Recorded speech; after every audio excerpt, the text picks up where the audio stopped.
podcast and YouTube blog covering the German startup scene with news, interviews, and live events. Hello and welcome everybody. This is Joe from Startuprad.io, your startup podcast and YouTube blog from Germany. And today I do have Get Penta again with me. The history with Get Penta goes way back into time. They reached out for us, I think like 2 years ago. And we ended up recommending them for Startupbootcamp Fintech. They went into Startupbootcamp Fintech, and ever since we kept track of them.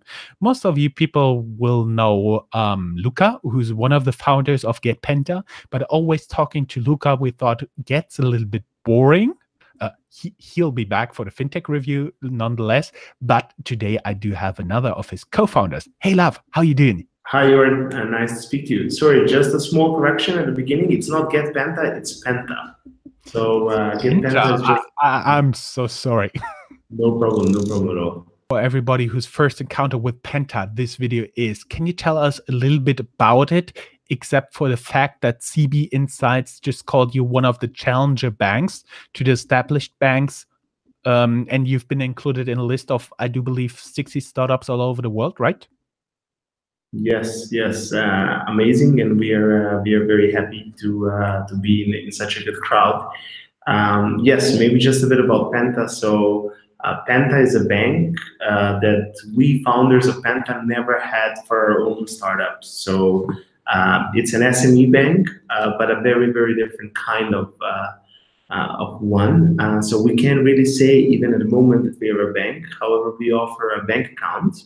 And this bank account is very powerful, and it saves a lot of time and energy for our founders, from the way we open an account, which is fully digitalized, fully online, to the way we communicate with them, the way the app looks and feels, and actually the capabilities that our customers have to enrich their business and save time.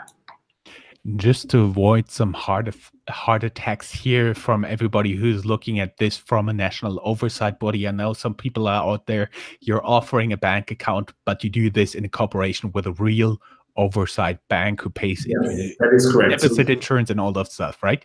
Absolutely. So we're not a licensed institution by BaFin or any other national authority. We do work with a bank called Solaris Bank. So with Penta, we offer an account in cooperation with Solaris Bank. Understood.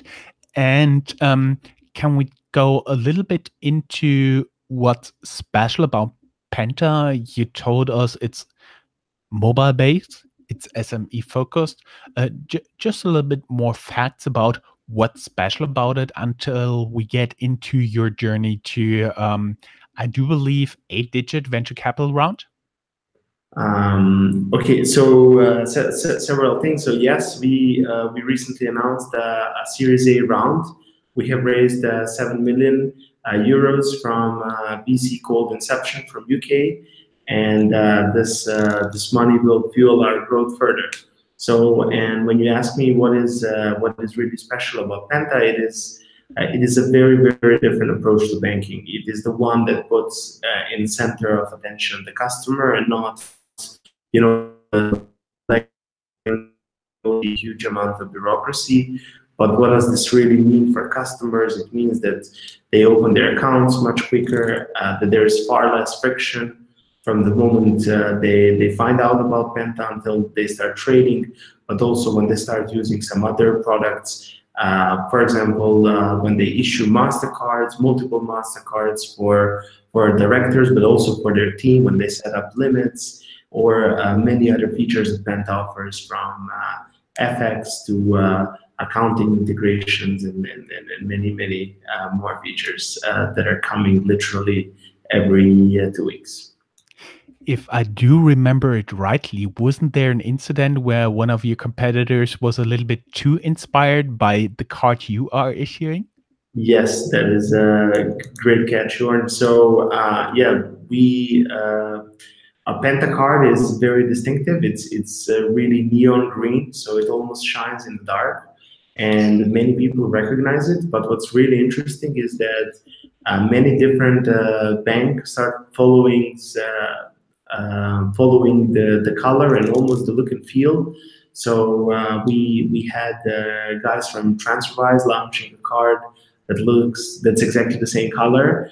But we don't mind. We actually think it's cool that we bring the card to the world that's inspires others to do the similar things. In China, calligraphy, you know, the painting of the characters is a real art form, and you appreciate an artist by copying their style. So you can also see it as a compliment. Yes, very much so. The Penta card is really cool for many other reasons, not just the color. Those who use it, and there's photos all over Instagram and Twitter about our customers from all over the world using it. But we also use it in a bit different way. It's very simple, so there is nothing on the card apart from Penta logo on the front, and we moved the number and all the other codes on the back, which makes it more secure when you pay in shops. And also the card is of course portrait. It's not landscape, because you don't push card in a landscape format to pay, which we also are quite surprised that it took banks forever to realize that's not how you want to use it. What came to mind when I was just rethinking what you just said, I came up with the slogan "Welcome to Penta, the bank which cards shines at night," but that may be not the main slogan you get customers with. Yes, and we still can't say we are a bank. This yeah. will change one day, but yes, it's nice. And listen, I think that banking innovation, especially in business banking sense, is 1% done. This is a quote that I often borrow from guys from 11FS. And we really truly believe and live this every day. We keep experimenting, we keep listening to our customers, and keep trying to please them by releasing the features that they actually want. And you can also see this with our public Trello roadmap. So even you can now go and just Google Penta roadmap, and probably the first link on your Google takes you there, and then you can see all the features we released and also the ones that are coming, and all based on direct feedback from our customers. Cool. Let me just Penta roadmap. Have a look. This is actually live. It's the first thing on Google, 0.34 seconds. And here we go in Penta green. Yeah, Luka is writing, and a lot of other people. You can see the roadmap: short-term, medium-term, release 22nd of October, 1 to 3 months, 3 to 6 months. Yeah, that is pretty impressive. So I like that. But this is not only, this is a real example of how customer-centric organization can look on the inside, on the outside, but it also has implications on how we are organized as a team. How quickly we want to release things, and how lean and agile we have to be in order to do this. So there's also a huge Slack community that anybody can join. And there we communicate on a daily basis with customers who say, listen, maybe we want this a bit different, or this is missing, or maybe this button is at the wrong place. And they really get surprised when 2 weeks later we actually deliver what they requested. Usually, yeah. And this was so far the #1 channel for us to grow word of mouth. The main reason you're here today is we want to talk about your VC round, raising venture capital, especially for a Berlin-based fintech, not a bank. And what I had in mind is first talk about how long it actually took you, and to how many people you had to talk to. Can you take us a little bit through the journey you actually took? Because I do believe something like this, raising 7 million, takes much more than just a few weeks. It wasn't easy, especially at the beginning, to raise funds. And before we raised our seed round, which was 2.4 million in the end, it wasn't a walk in the park, I have to say. So we spoke with 67 VCs, actually 66, and 67 was the lucky charm where we got the money. We actually had 2 competing offers in the end. However, I always like to say to fellow entrepreneurs that I think first 20 VC meetings, you have no chance to get money. You just need to be sure that you don't miss to answer the same question twice. So VCs then serve more as a consultants to help you find holes in your approach. And then the next 20 visits, you're so slowly starting to answer the questions well, and you're perfecting the way you're perfecting the way you're presenting this, and it's clear and understandable to the other side. And then finally, in the third 60, at least it was like that in our case, you actually start saying the compelling story. You know what you are, why you do it, how you do it. You know about how you're going to overcome key obstacles.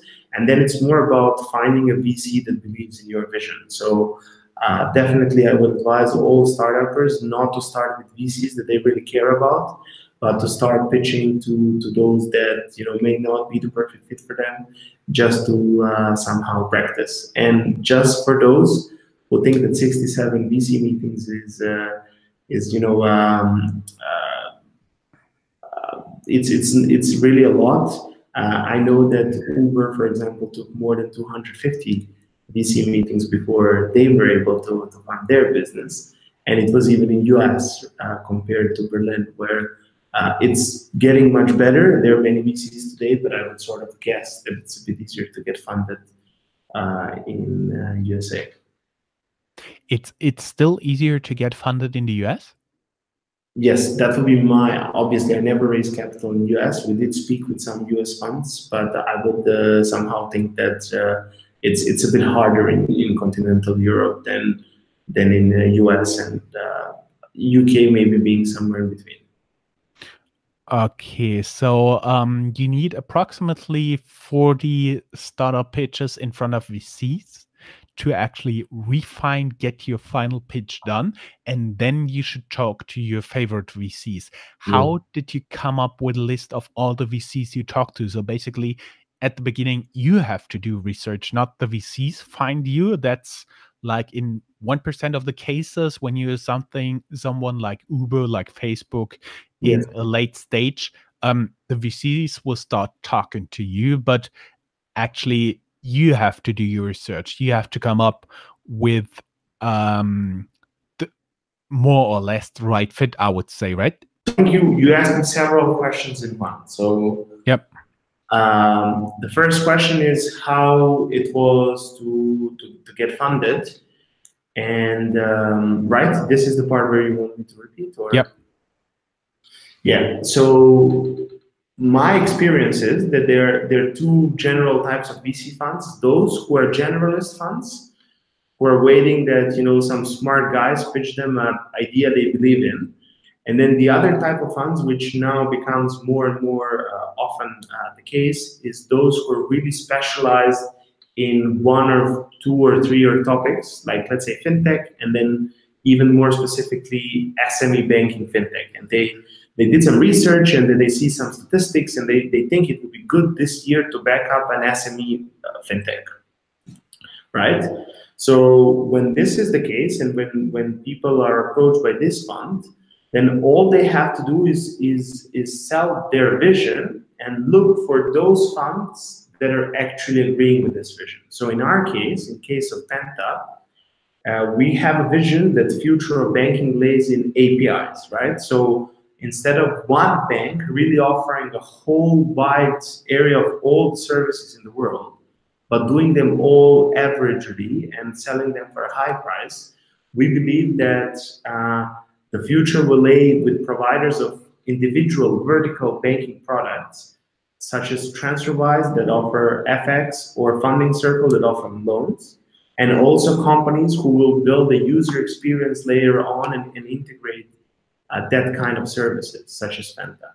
So if this is how we believe the banking will move in future, and then all we need to do is find a fintech fund that wants to invest in SMEs and who share our vision, or to whom we can really sell this vision to. So after speaking with 40 or 60 VCs, and when you perfect your pitch, and when you already have answers to most of the questions of how you're going to approach this and how you're going to approach that, then it's all about finding the fund that shares your vision, and then you can move on and get funded. And where do you find those specialized VCs that are sharing your view? You go onto a lot of For You fintech events and talk to the VCs. How did you do it? Or you have to do many things in parallel. Normally, it takes time to do 60 VC calls, right, and meetings. So hopefully you're not the only one in your company, and there are other people, and things are moving. You're building product, releasing V1, V2, V3. So hopefully you get some PR. So for us, it was, for example, very helpful that we spoke with you early on, and then with some other media outlets. And then VC started hearing about us. So we started publicly pitching the vision of API banking in SME world.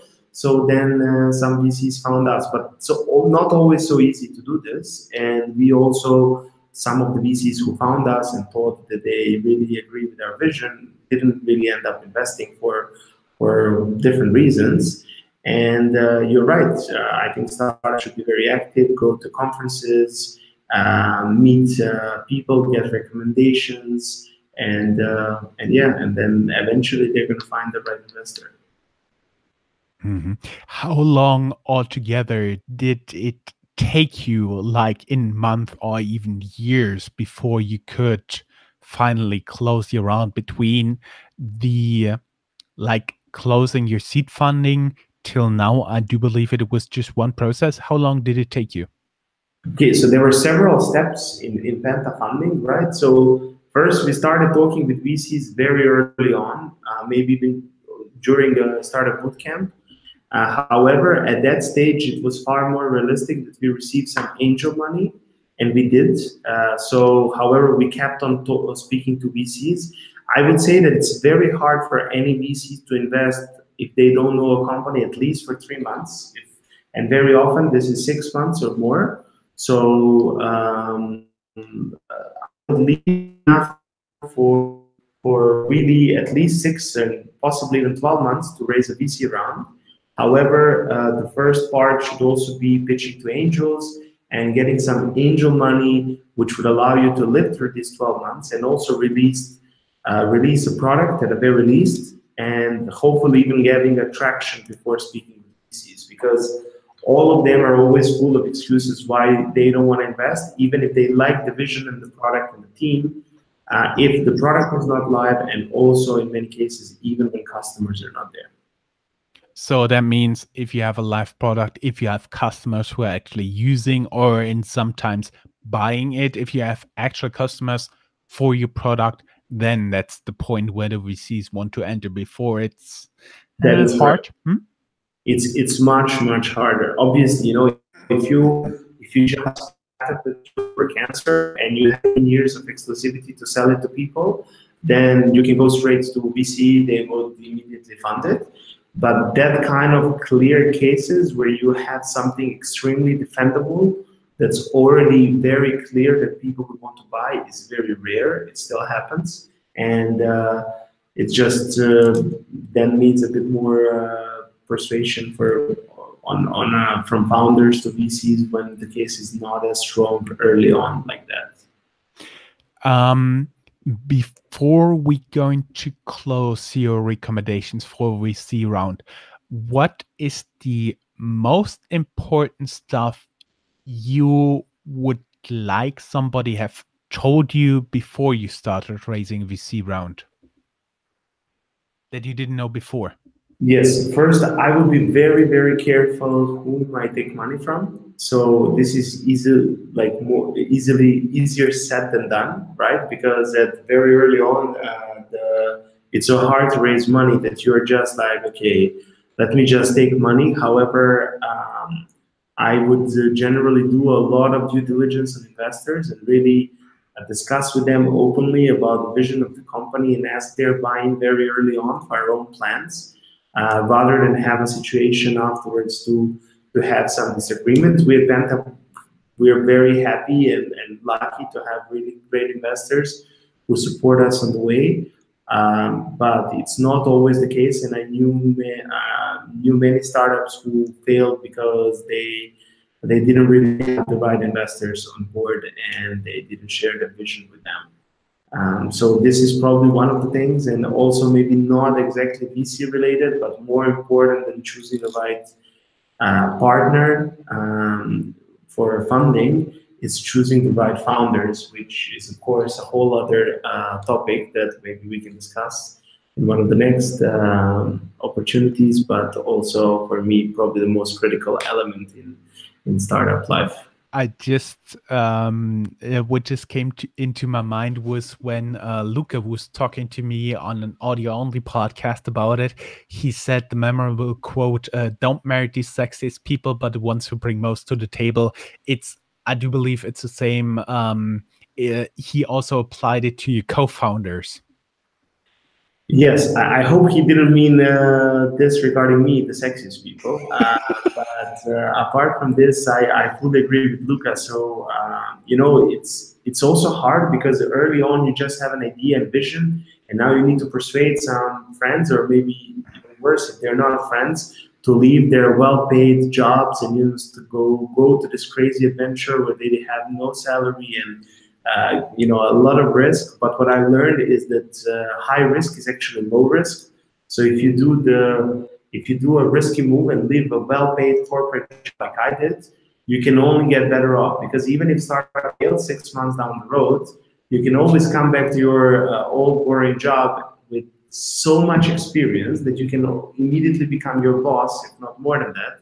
So for me, these high-risk moves are normally low-risk moves, and I see this not only in startup world, but also in real life. If you approach a girl and say openly, "Listen, I like you," this seems like a high risk, but it's actually much lower risk than being shy guy and like sending her waves from 30 meters away, which seems like low risk, but it's actually high risk and doesn't lead to anything. And and I somehow think we should all be doing high risk things, especially if we can really afford and don't have family and very complicated lives already. Very wise closing words. Before we close and say goodbye, I just have one more question. What did you do before you started Get Penta?